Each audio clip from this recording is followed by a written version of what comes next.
sont toujours aussi saisissantes.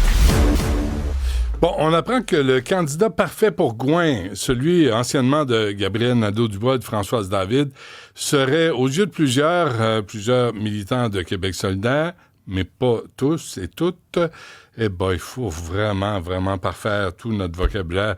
On parle d'Alexandre Boulris, qui est au NPD présentement, un parti fédéraliste aux dernières nouvelles. Je pensais que Québec solidaire, c'était un parti indépendantiste. Je ne le sais plus. Sincèrement, je ne le sais plus. Son problème, c'est que c'est un homme, puis ça a pas l'air d'être très prisé au Québec solidaire des hommes candidats. Avec nous, Olivier Bolduc, qui est sténographe judiciaire. Monsieur Bolduc, bonjour. Bonjour, M. Dutrisac. Merci pour l'invitation. Ben, ça me fait plaisir. Alors, parlons de sténographie judiciaire. Je pense que ça va être plus intéressant que de, que de la politique au Québec. Non, sérieusement, vous avez été... j'ai lu 2 affaires, 4 ou 5 fois candidat. 5 fois candidat, mais il faut dire que les 2 premières campagnes, c'était pas des campagnes à grand déploiement. C'était sur la rive sud de Québec avec un budget minimal. Sauf que les 3 autres, là, c'était le plein budget, puis on avait une couverture, on avait toute une équipe. C'était dans Jean Talon. Donc, j'ai été 3 fois candidat dans la circonscription de Jean Talon, qui correspond, pour ceux qui ne sont pas de Québec, au secteur Sainte-Foy-Sillery essentiellement. Vous êtes un homme de gauche, vous avez des convictions de gauche, vous faisiez partie... Québec solidaire, c'était votre parti politique. Ben, mon parti politique, c'est le véhicule au sein duquel je croyais qu'on pouvait faire avancer les idées de gauche. Je pense que c'est encore le cas. Puis d'ailleurs, je pense que c'est une excellente nouvelle pour Québec solidaire et pour les électeurs et les électrices de gauche en ce moment au Québec d'apprendre que Alexandre Boulris serait candidat pour QS parce que quand on regarde les sondages en ce moment, quand on regarde la politique, en tout cas, moi, personnellement, je suis très déprimé, puis je suis sûr qu'il y en a d'autres qui le sont. Donc, moi, je vois ça comme une très, très bonne nouvelle. Oui. Mais il faut le dire, M. Bolduc, Alexandre Boulris est capable de défendre ses dossiers, défendre ses points de vue. C'est un homme Absolument. De gauche, du NPD, puis tout le monde a droit au chapitre. Là, au Québec, on reste une démocratie. Alors, malheureusement, vous avez frappé un mur. Racontez-nous, rappelez aux gens ce que vous avez vécu lors de votre dernière intention de vous porter candidat pour Québec solidaire. Ben d'ailleurs, j'aimerais rectifier un peu l'introduction qu'on a eue avec votre collègue tout à l'heure. Moi, j'ai été choisi par les membres de Québec solidaire dans Jean Talon. Donc, c'était une intention à l'époque. La direction du parti invitait les membres à voter pour la candidate Christine Gilbert dans l'investiture pour désigner le candidat. Finalement, j'ai remporté. Donc, les membres de la circonscription ont décidé de me faire confiance pour la 3e fois. Mais les circonstances étaient différentes à cette époque-là. Il n'y avait pas de règles claires dans le programme, dans les statuts de Québec solidaire pour entre guillemets, bloquer des candidatures ou en favoriser d'autres par rapport au genre ou au sexe. Par la suite, ça a été ajouté dans les statuts de Québec solidaire à la suite de notre défaite dans Jean Talon. Et là, ces règles-là, ben, c'était écrit dans le ciel pour moi qu'il allait falloir rétro-pédaler parce qu'effectivement, des règles contraignantes mur à mur comme ça, pour moi, c'est pas quelque chose qui est souhaitable pour la vitalité démocratique du parti. Oui, parce que j'ai la règle devant moi. Est-ce que c'est un hasard, M. Bolduc, que ça a été voté en 2023 lors de cette élection-là? C'est une coïncidence, là. C'est durant la campagne électorale en 2023, la partielle dans Jean Talon, suite à la démission de Joël Boutin, mais il y avait un congrès ou un conseil national là, après. Donc, c'est une pure coïncidence, sauf que ça a été quand même une réponse assez claire des délégués en congrès. Les membres de Jean Talon, vous n'avez pas fait le bon choix. Vous n'auriez pas dû choisir M. Bolduc, c'est un homme, vous auriez dû choisir une femme. Donc, moi, c'est là que j'ai un problème, là, c'est qu'on vient un peu museler les membres localement qui ont le droit, selon moi, de choisir leur personne candidate. Il y a 3 articles à la règle, là, j'ai pas le temps de passer à travers. Je peux le résumer bien vite. Si tu es un homme blanc, abstiens-toi de te présenter. J'ai pas fait une étude détaillée là, à la virgule près des règles qui sont en vigueur. Écoutez, le point C, là, c'est que le nombre de candidatures issues de l'immigration ou racisées, autochtones, LGBTQIAVS+, personnes handicapées ou avec des limitations fonctionnelles correspondent, 1, à leur poids relatif au sein de la société québécoise, 2, à leur représentativité au sein des candidatures lors des élections générales de 2022. Alors, ils veulent des femmes, des personnes non-binaires. Je pense que c'est assez clair, là. C'est ça que ça dit. Si t'es un homme blanc, droitier, hétérosexuel, t'es pas le bienvenu à Québec solidaire. Je niaise, là, mais Non, ça mais ressemble un non, peu à ça. moi, ma perception des choses, c'est que c'est un objectif qui est louable. Écoutez, on regarde qu'est-ce qui se passe à l'Assemblée nationale, M. Dutrisac, là. C'est beaucoup des gens qui viennent de des professions libérales, des gens qui sont du milieu des affaires. Ben, il y a des hommes, L'Assemblée des femmes. nationale au Québec, là, c'est loin, loin, loin d'être le reflet de ce qui est composé la société actuellement. Maintenant, mon problème, c'est les moyens qu'on déploie pour faire ça. Il faut faire confiance aux gens localement, il faut faire confiance aux membres de Québec solidaire, il faut faire confiance aux gens, aux électeurs et aux électrices. Puis, il y a aussi quelque chose qui est très important à comprendre, c'est que Québec solidaire là, a 11 sièges en ce moment. Fait que quand même qu'on se donnerait des règles aussi contraignantes, il y a quand même 113 ou 114 autres Tu as sièges, là, gagné des. on n'aura aucun effet là-dessus. Là. Ouais, Alors là, on va avoir la parité, mais on va avoir 3 sièges parce qu'on est impopulaire. Donc, ouais, c'est mais comme M. si... Bolduc, la vertu, c'est important. Quand tu peux Ah, mais jusqu'à t'annoncer quand? vertueux, ben jusqu'à la défaite. Ben, jusqu'à temps que là, on se rende compte qu'on n'est pas bon dans les sondages, puis qu'on accueille à bras ouverts un homme blanc qui s'appelle Alexandre Boulris. Moi, je pense que j'ai toujours dit ça, M. Dutrisac, il faut travailler avec les règles aujourd'hui pour les changer demain. Les règles aujourd'hui, là, des problèmes de représentativité à l'Assemblée nationale, là, c'est multidimensionnel. C'est au niveau du profil professionnel, au niveau de la parité homme-femme, au niveau de la richesse, mais c'est surtout au niveau de, regardez le Parti conservateur, là, il y a des intentions de vote assez conséquentes, puis ils n'ont même pas de représentants à l'Assemblée nationale. C'est pas que ça me réjouirait de voir Éric Duhem à Je l'Assemblée comprends. nationale, mais faut être cohérent, là. Tu sais, Hmm. donc le déficit de représentativité, il prend différentes formes. Puis moi, je pense que Québec solidaire devrait se concentrer sur ces questions-là, dire comment qu'on peut avoir 30, 35, 40 députés pour pouvoir changer les choses, pour pouvoir améliorer la condition Hmm. féminine, parce que ça fait partie des nombreuses inégalités qui sont criantes dans notre société. Hein. Ben, moi, c'est de même que je le vois. Je suis quelqu'un de très pragmatique puis de terrain. Puis les extrémistes qui vont dans le Conseil national puis qui font de ces questions-là une espèce de... C'est comme s'ils fétichisaient la parité puis ça passe en avant de Hmm. tout. Je trouve que c'est plate d'antagoniser des objectifs puis de devoir les hiérarchiser, mais on n'a pas le choix. En ce moment, il y Ouais. a une crise du logement, il y a des gens qui ont de la misère à joindre les deux bouts. C'est ça qui est important en ce moment.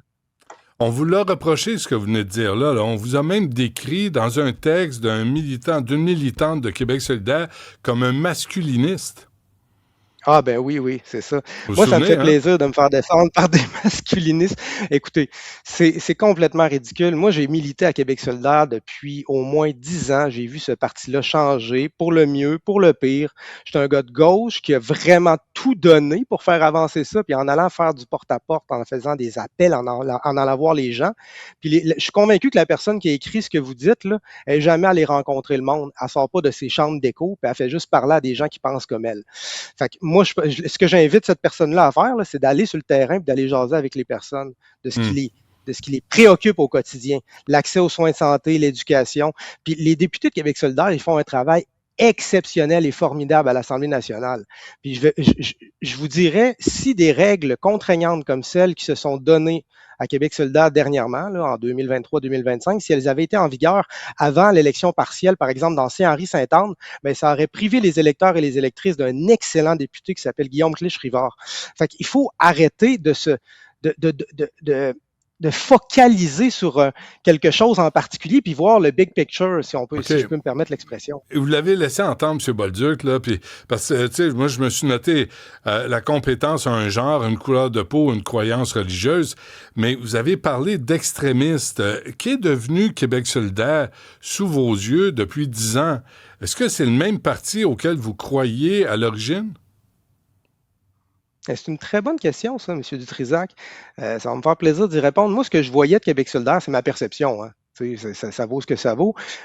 Mais ce que je voyais, c'était un parti qui était là pour les travailleurs, un parti... Tu sais, dans le temps d'Américadia, Françoise David, oui, il y avait un très, très fort courant féministe, mais là, on dirait qu'il y a comme des théories d'identité là-dedans, puis il y a comme une certaine lourdeur qui s'est installée, où il y a certaines personnes qui...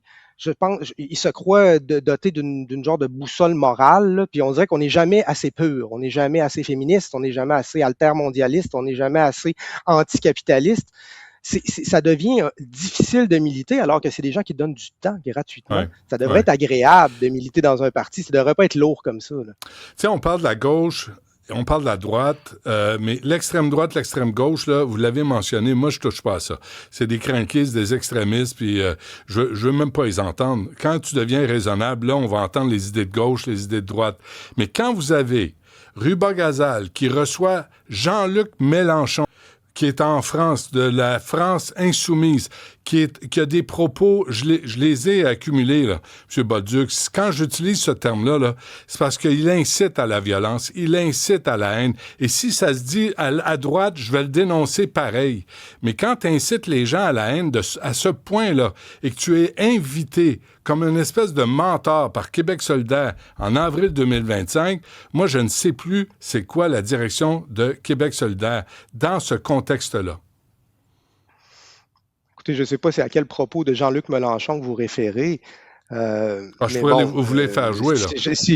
J'imagine que si Jean-Luc Mélenchon est encore chef de LFI, c'est parce qu'il y a des membres et des gens qui l'ont reconduit dans ses fonctions. Donc, j'imagine que ça ne doit pas être si inacceptable que ça. Si je prends en compte les appuis que LFI a eus au premier ou plus surtout au deuxième tour là, lors des dernières législatives françaises. Mais excusez-moi, là, mais Jean-Luc Mélenchon a visé le collectif féministe Némésis en France. Citez-moi. J'ai les extraits, mais il est 12h21. Je peux vous sortir une série de réactions où il fait appel à la violence, Mélenchon. Quand il dit « La République, c'est moi », puis il gueule dans la face d'un garde de sécurité. Vous les avez, les références, vous les connaissez. Est-ce que c'est vers ça qu'on veut aller en termes de gauche? Ou on veut une gauche plus démocratique qui fera pas appel à la violence et la haine? Moi, écoutez, je suis loin de vouloir défendre le monsieur Mélenchon. Je pense pas que c'est un personnage particulièrement sympathique, là, si vous voulez mon opinion personnelle. Mais la gauche, c'est pas Jean-Luc Mélenchon. Là, puis d'ailleurs, il devrait peut-être céder sa place. On aurait peut-être besoin d'un vent de fraîcheur en France pour représenter la gauche. Peut-être que le qualificatif d'extrême en France est plus facile qu'ici. Ici, on ne qualifie pas l'extrême droite, le Parti conservateur du Québec, ni Québec solidaire nécessairement d'extrême gauche, mais en France, on utilise ces étiquettes-là. Donc, la grille d'analyse est un petit peu différente. Il faut faire attention avec les analogies. Mais le discours n'est pas acceptable. Il n'y a personne qui fait appel à la violence ou à la haine d'un côté comme de l'autre, puis on n'en veut pas. On veut pas ça en politique au Québec. Non, ça doit être condamné. Puis je pense qu'au Québec, on est très civilisé. D'ailleurs, à droite comme à gauche, les gens condamnent fermement les actes de violence. Puis j'espère qu'on va rester comme ça, puis qu'on va pas avoir le vent qu'on voit en ce moment aux États-Unis. C'est pas très rassurant en ce moment. Ni en France, d'ailleurs. Ouais, donc, pour conclure, là, sur vous, est-ce que vous comptez retourner à Québec solidaire? Parce que vous y croyez à la politique de gauche, mais est-ce qu'on vous a tendu la main quand on vous a sorti de Québec solidaire pour la candidature? On m'a jamais tendu la main à Québec solidaire. J'ai jamais été dans la gang, comme on pourrait dire. Moi, j'ai été appelé par les idées de Québec solidaire. Pour moi, un parti politique, c'est un véhicule qui sert un objectif qui est plus grand que le véhicule. Donc, il faut faire attention à la partisanerie à tout crin. En ce moment, j'ai pas l'appétit du tout de retourner en politique. J'ai donné du temps là-dedans. J'ai fait 5 campagnes. Je pense que si j'en faisais une 6e, ça serait peut-être de l'acharnement plus que de la persévérance. Fait que je vais passer mon tour. Mais c'est un rêve que vous avez. L'implication politique, là, vous y rêvez, là. C'est une ambition que vous aviez. Ben, aller à l'Assemblée nationale, je trouve que c'est un travail honorable et très important. Mais c'est sûr que ça peut être gris pour certaines personnes d'étudier des textes de loi, représenter les gens dans sa circonscription. Mais effectivement, si je me suis présenté 5 fois, c'est que j'aspirais à faire ce travail-là. Mais bon, c'est pas l'histoire, c'est écrite autrement, mais je tiens pas mes anciens camarades de Québec solidaire pour autant responsables de ça, parce que c'est les électeurs et les électrices qui ont choisi dans Jean Talon. Oui. Alors, si on n'accepte pas Alexandre Boulris dans le Gouin, allez-vous rouler des yeux? Certainement. Ça, c'est clair parce que c'est une occasion en or pour Québec solidaire de reconnecter avec l'électorat puis de relancer sa popularité. Puis ça, Alexandre Boulris, là, je veux dire, il a une bonne notoriété. C'est quelqu'un qui a le courage de ses convictions. C'est pas un lâcheur. Il était tout seul du NPD au Québec puis il a toujours continué. Fait que je pense que c'est la personne dans la situation pour redonner peut-être un élan à Québec solidaire, puis enfin donner à la gauche ce qu'elle a besoin depuis le départ de Gabriel Nadeau-Dubois, parce qu'il faut quand même être honnête, là. La dégringolade dans les sondages, ça coïncide beaucoup avec le départ de Gabriel. On va suivre ça. Merci, M. Bolduc, Olivier Bolduc, qui peut-être un jour pourra entrer. Mais il n'y a pas juste Québec solidaire, il y a le PQ aussi qui veut faire l'indépendance. Ça vous tente pas? Je pense pas. Ben moi, écoutez, l'indépendance, M. Dutrisac, si le lendemain on est dans une société aussi inégalitaire, moi je vois ça plus comme un moyen que comme une fin en soi. C'est là-dessus que je ne rejoins pas Paul Saint-Pierre Plamondon. Je préfère me demander qu'est-ce qu'on va faire avec le Québec une fois qu'il va être souverain avant de le faire. Alors là, si on a une société encore aussi inégalitaire le lendemain de l'indépendance, ben je vois pas à quoi ça va avoir servi. Très bien. Olivier Bolduc, merci. Bonne chance. Merci.